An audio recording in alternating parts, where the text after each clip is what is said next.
Yo, what's up mga boss? It's me again, Delmar Pangilinan, ang iyong friendly kabayan dito sa Oman. Well mga boss, alam nyo naman na may mga nangyari sa atin, may mga bagay-bagay tayong hindi inaasahan, kagaya ng ABS-CBN na biglang na-shutdown, then naghihiring sila. Alam nyo ba na marami pa palang mga bagay na ginawa ang ABS-CBN na hindi natin alam. Mga boss, hindi ako against sa kanila kasi nga actually pinapanood ko yung mga palabas nila. Ang gaganda, actually magaganda yung mga palabas nila. But samahan niyo ko at panoorin natin ang hearing sa sa camera, then you decide kung ano ba talaga ang ABS-CBN. Well, for me, they are fine. Mabait sila. But dito makikita natin kung ano ba talaga sila. So kayo na bahala mga boss, you will decide. I will not decide about it. And let's go. Deputy Speaker, you're now recognized.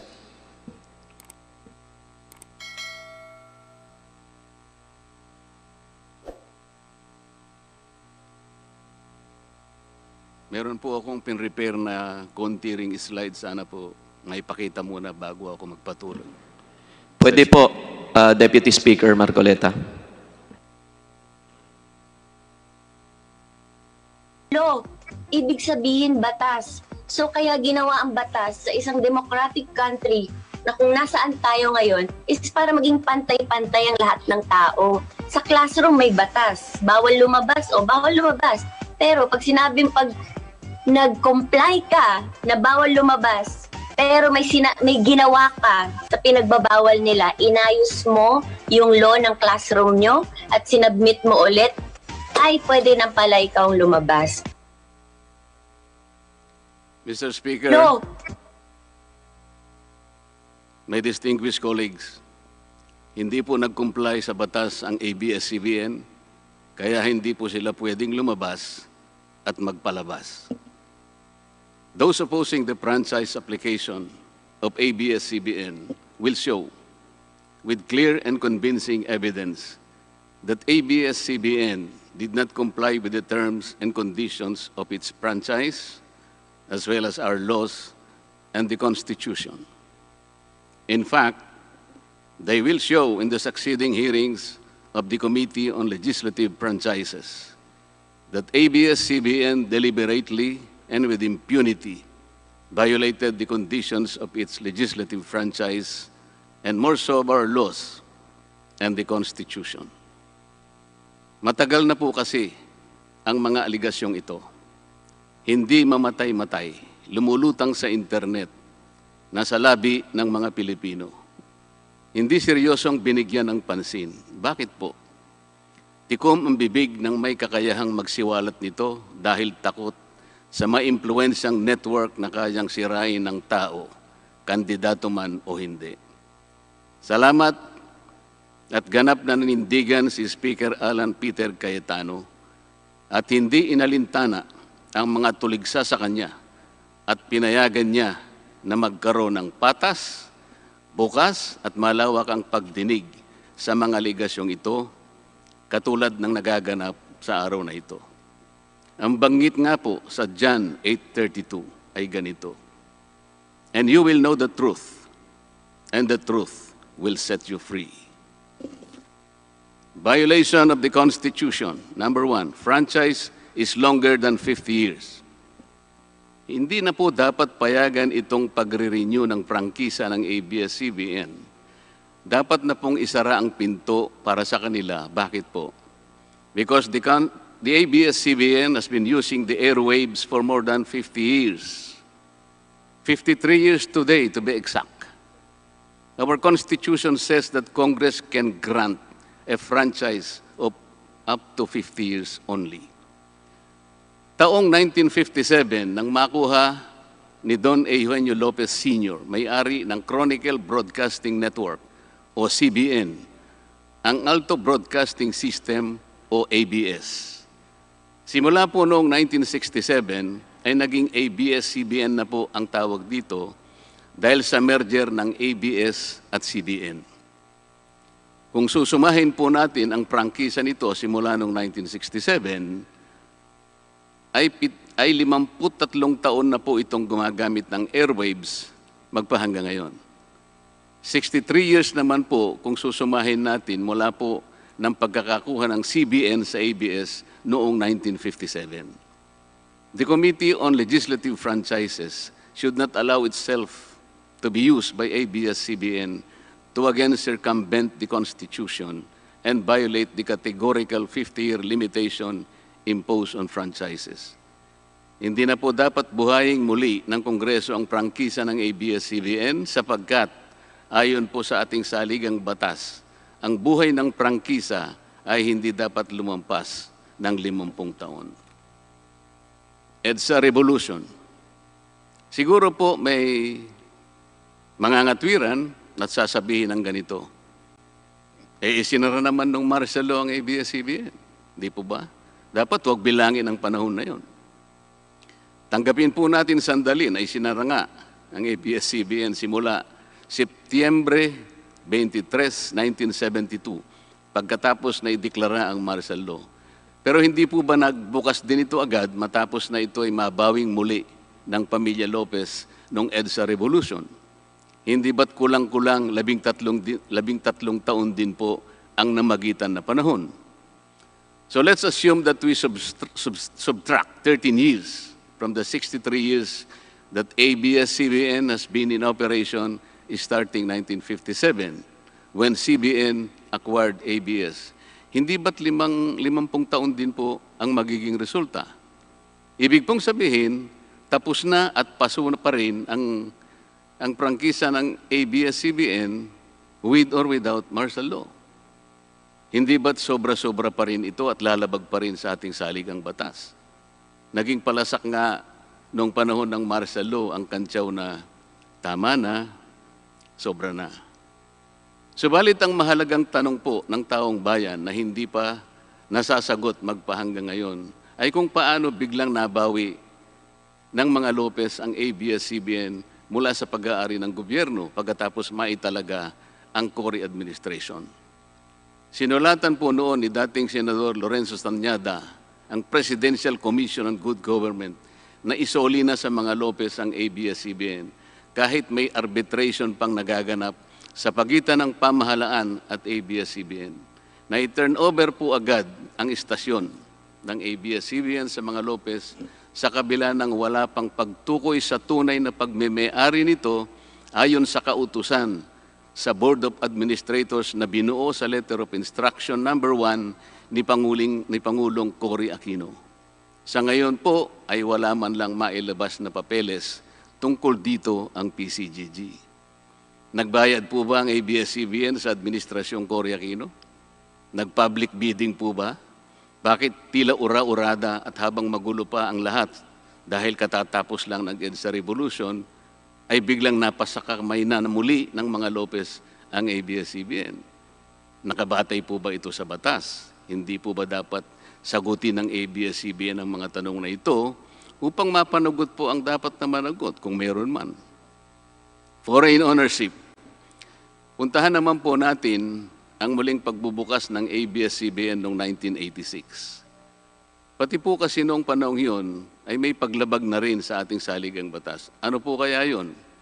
Dahil Amerikano at hindi Pilipino ang may-ari at namahala sa ABS-CBN na mariing ipinagbabawal ng saligang batas. Congress should deny the franchise application of ABS-CBN for its clear violation of the Constitution, requiring 100% Filipino ownership and management of mass media companies.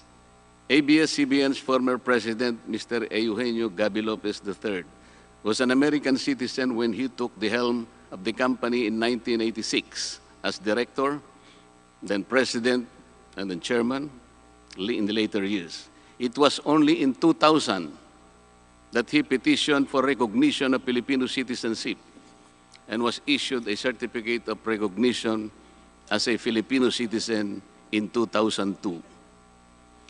At kahit sabihin po nating wala na ngayon sa management ng ABS-CBN si Ginoong Gaby Lopez, nagpatuloy pa rin ba sa paglabag sa saligang batas ang ABS-CBN? Opo. Dahil magpahanggang ngayon ay nagbebenta pa po sila sa mga banyaga mga hindi Pilipino, ng pag-aari o ownership rights ng ABS-CBN. Through an intricate web of corporate layering, ABS-CBN lets non-Filipinos to own its common shares through the issuance of Philippine Depositary Receipts o PDRs. In September 1999, the ABS-CBN Holdings Corporation offered 132 million Philippine Depositary Receipts underlying the 132 million common shares of ABS-CBN. Immediately prior to the closing of the PDR's offering, Lopez Incorporated, the main stockholder of ABS-CBN Corporation, transferred 132 million ABS-CBN shares to ABS-CBN Holding Corporation, its alter ego. With the many rights afforded to the holders of these PDRs, most of whom, if not all, are foreigners, ABS-CBN Corporation virtually allowed these foreign holders beneficial ownership and potential voting rights. This is a circumvention of the strict foreign equity restriction imposed by the Constitution on mass media companies. Quite obviously, the ABS-CBN PDR instrument, a creative financial mechanism, is being used as a subterfuge to indirectly own the underlying ABS-CBN shares of stock. Violation of workers' rights under the Constitution. ABS-CBN violated the rights of its own workers. It denied them their just share in production as required by the Constitution. It committed unfair labor practices, which consequently denied its employees the benefits required by law to be provided to all employees. Isang halimbawa po dito ay ang asunto na isinampa ng halos 100 o mahigit sa 100 manggagawa ng ABS-CBN sa National Labor Relations Commission o NLRC dahil sa pagtanggal sa kanila dahil sila raw ay mga talents lamang at hindi mga regular na empleyado. Nanalo po ang mga manggagawa sa NLRC at maging sa Court of Appeals. Bakit hindi na lang nila sinunod ang hatol at umapila pa ang ABS-CBN sa Korte Suprema? Ito ba yung sinasabi po kanina sa opening salvo na ang pagmamahal sa kanilang kapamilya ay ganun na lamang? Mali naman po yata na sabihin ng ABS-CBN na lampas sa 11,000 ang mga empleyado nito dahil kung ito po ay masusi nating iimbestigahan, may 2,661 at isa lamang. 2,661 ang mga regular na empleyado nito.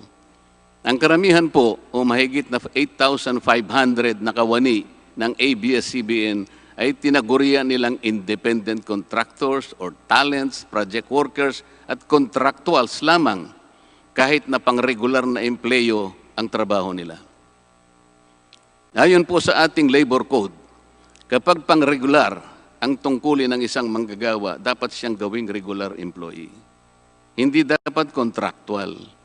Hindi dapat independent contractor, talent o kaya'y project worker lang. Malinaw na labag sa batas ang ginagawa ng ABS-CBN.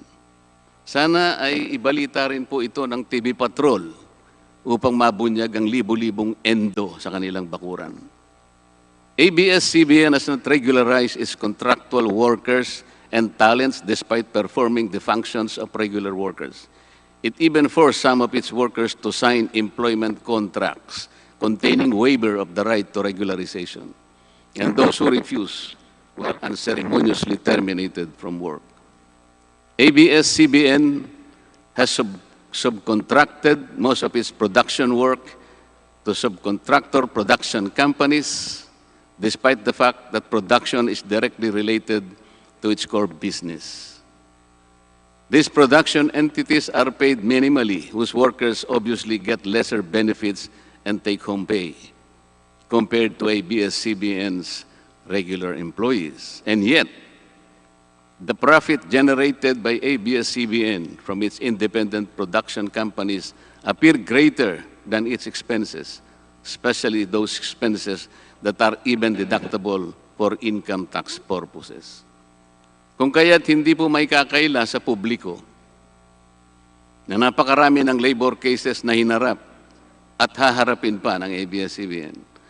Ang masaklap pa po dito ni hindi nagbibigay ng contribution ang ABS-CBN para sa benepisyo ng kanilang mga empleyado.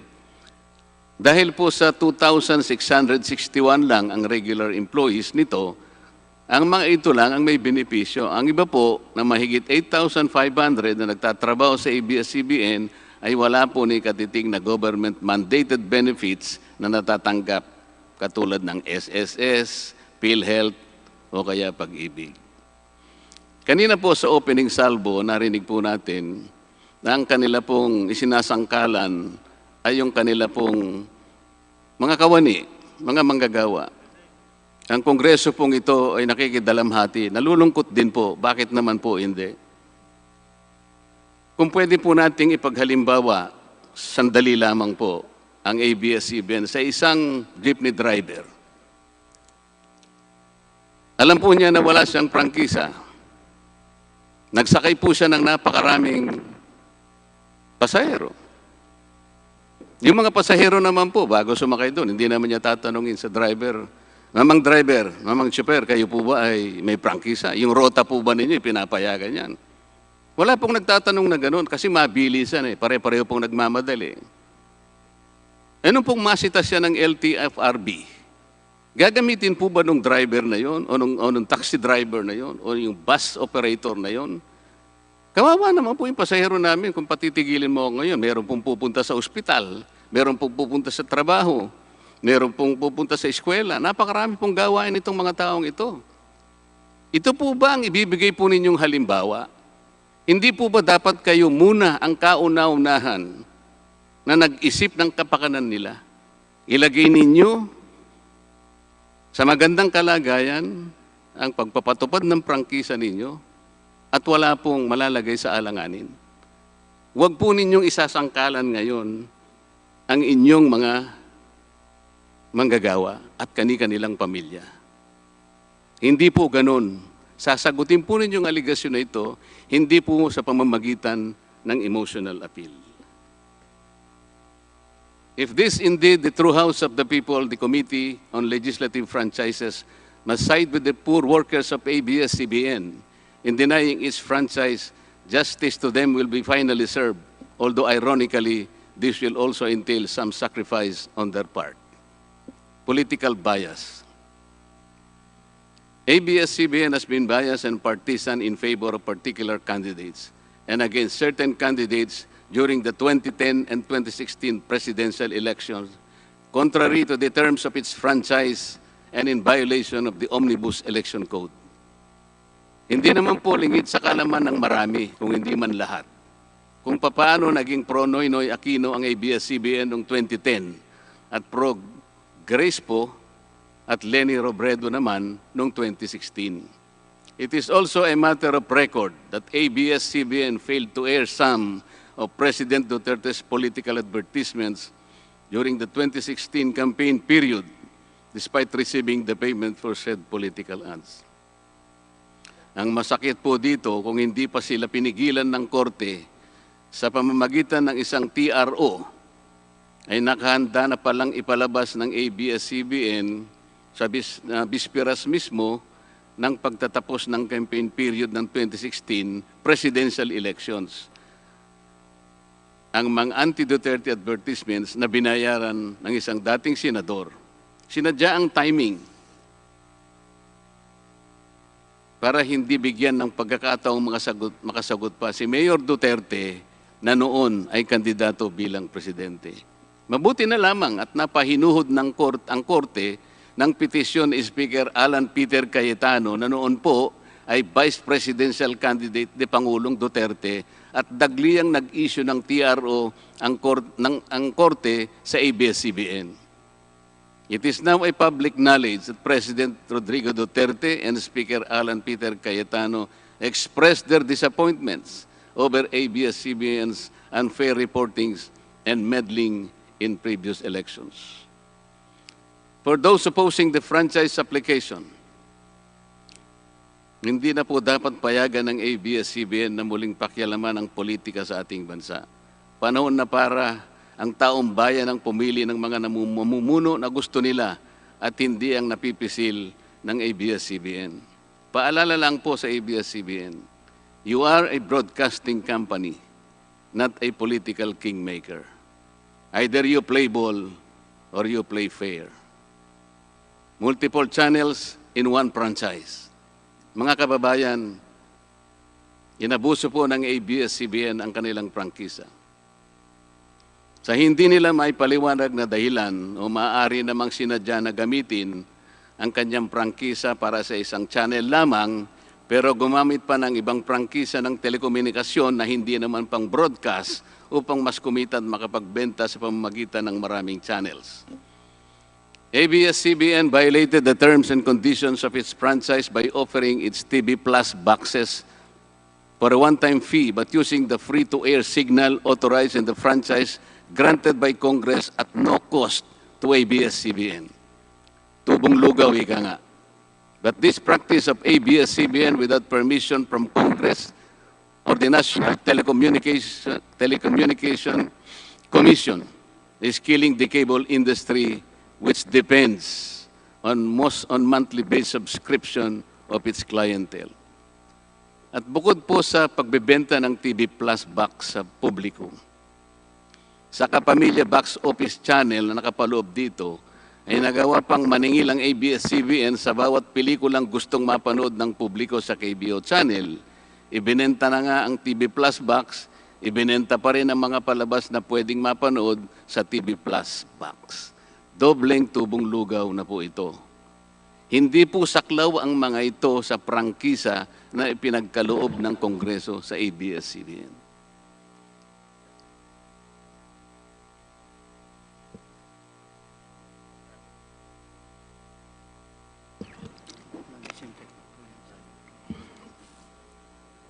ABS-CBN, contrary to the terms and conditions of its franchise, operated this pay-per-view channel, otherwise known as the Kapamilya Box Office, or KBO, without a valid permit from the NTC. And despite NTC's order to refrain from operating a PPB until the issuance of an appropriate guideline for the same, ABS-CBN continued its operation until the expiration of its franchise on May 4, 2020.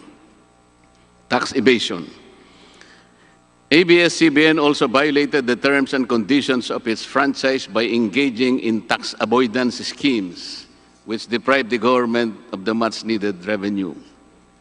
It used its wholly owned subsidiary, Big Dipper Digital Content and Design, Inc., a PESA-registered company, as tax shield. Its main customer is ABS-CBN Hungary. And because of this unconscionable tax avoidance scheme, ABS-CBN alleged effective tax rate in 2018 was at negative 5%.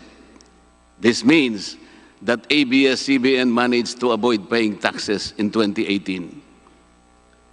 Bakit po ang GMA7 na hindi naman kasing laki o kasing yaman ng ABS-CBN ay nakapagbayad ng buwis sa pamahalaan ng 1.6 billion pesos noong 2018?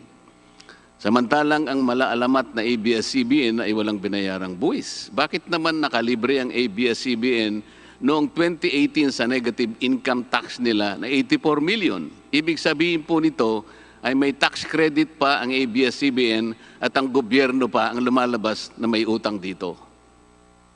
Wala pong pagkakaiba ito, mga kababayan. Sa isang taong nangutang sa tindahan, binigyan pa ito ng sukli.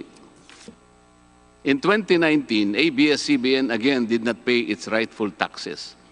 It avoided this by entering into compromise agreement with the Bureau of Internal Revenue, with the latter accepting the settlement of 152 million pesos plus from ABS-CBN, equivalent to only 40% of its assessed deficiency in income tax, value-added tax, and documentary stamp tax payments.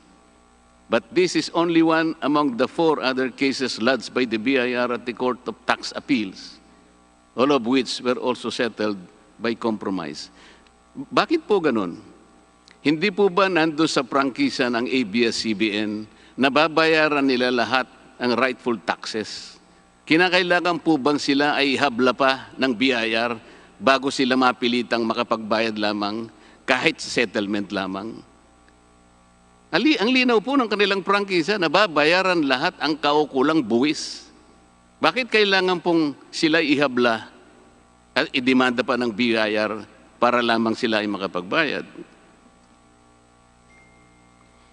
There are also allegations to date that ABS-CBN's Lingkod Kapamilya Foundation, ALKFI, is being used as ABS-CBN as tax shield, and that ALKFI also failed to file donor's tax return and pay the donor's tax. Ito po ang mas nakalulungkot dito, mga kababayan. Kapag politiko o government official ang nagkawang gawa, epal ang tawag dito ng ABS-CBN. Kahit mula pa sa sariling bulsa ng politiko, ang pinanggalingan ito.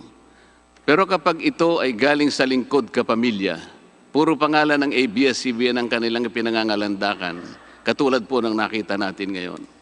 Alam naman natin na galing naman sa lahat, sa mga donors ang pondo na ginamit nila. Meron po kayang nanggaling sa yaman ng ABS-CBN. Di baling ang pantulong ng ABS-CBN ay galing sa donasyon ng ibang tao. Di baling ang perang pantulong ay mula sa tax avoidance ng kumpanya. Ang mahalaga ay mapalabas nila sa pamamagitan ng sa mamamayan, katulad po ng nakita natin ngayon na napakabuti at napakabait ng ABS-CBN. Yun mga boss, so nakita nyo yung video. Salamat at nandito pa rin kayo sa end ng video na to. And kayong mag-decide kung ano ba sa palagay nyo, ano ba talaga ang ABS-CBN. Anyway, kung bago ka dito sa channel na to, huwag mong kalimutang mag-like, share, and subscribe. And pindutin mo na rin yung bell para lagi kang updated sa mga na-upload kong video. Bye-bye mga boss. See you and peace.